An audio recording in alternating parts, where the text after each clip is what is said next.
God is doing something in the earth today that 20, even 15 years ago would have been unprecedented. All over the globe, people are gathering together for something seemingly random and insignificant according to society. But it's not random. God has chosen a means by which to prepare the earth for His Son's return, a prayer movement. Across the nations, houses of prayer are emerging independent of one another, indicating that God Himself is the one orchestrating this phenomenon. But why prayer? And why is it necessary that it be 24/7?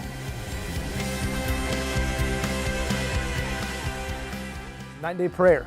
I mean, that really is, in my opinion, the topic of the hour, and just what the Lord really is beginning to stir in the hearts of Christianity globally. And that being said, inevitably, why? Why night-and-day prayer? Why is the Lord doing it? And why is He beginning to raise this up all across the earth? People often ask, why night and day prayer? And I think the biggest answer to that question is because He is worthy to be worshiped with unceasing adoration. When you think about how much is the Son worth, the only answer to that question is day and night prayer.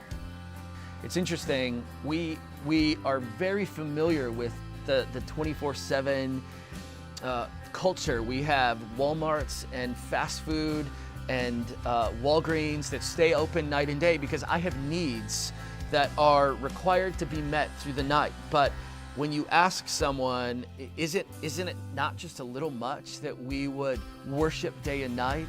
And merely because He's worthy, just because He's worthy, can we not give ourselves to this day and night? And many people have accusations towards that in their own hearts. But if it's needs driven, we want something to be open for us in the middle of the night. But if it's His worth, we have questions about it. And that should cause us to question even our own hearts in that moment.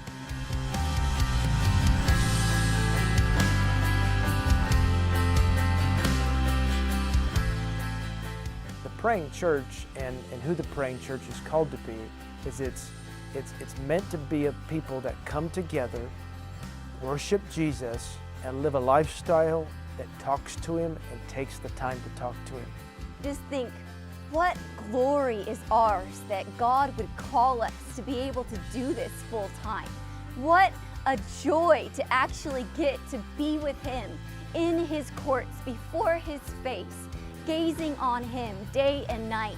Prayer dynamically shifts regions, and we have to understand that from a biblical, theological place, not just seeing the results every moment, but we are going to see the results. We are going to see shifts. Even if I don't know it in that moment, something changes. The confidence that I know that something is different today because I prayed, because I partnered with His heart, because I've agreed with His government on the earth.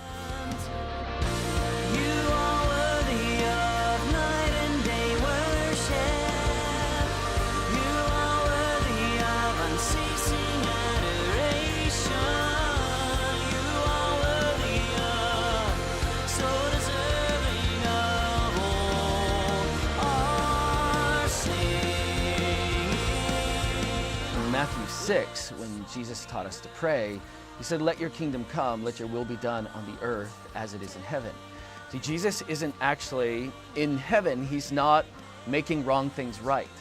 He's ruling and reigning. So when He taught us to pray, He says, I want it to be on the earth as it is in heaven. And He was referring mostly to the way that His government functions in intercession and in worship. If He desires what's going on in heaven to be upon this earth, then that should be what we're after. If that's Jesus' desire, is for heaven to be here, then we need to operate in the spirit of heaven. We need to operate in the understanding that to be any earthly good, you have to be heavenly minded, because that's our home. And there's coming a day that on earth it will be as it is in heaven, one time on the earth before the return of Jesus.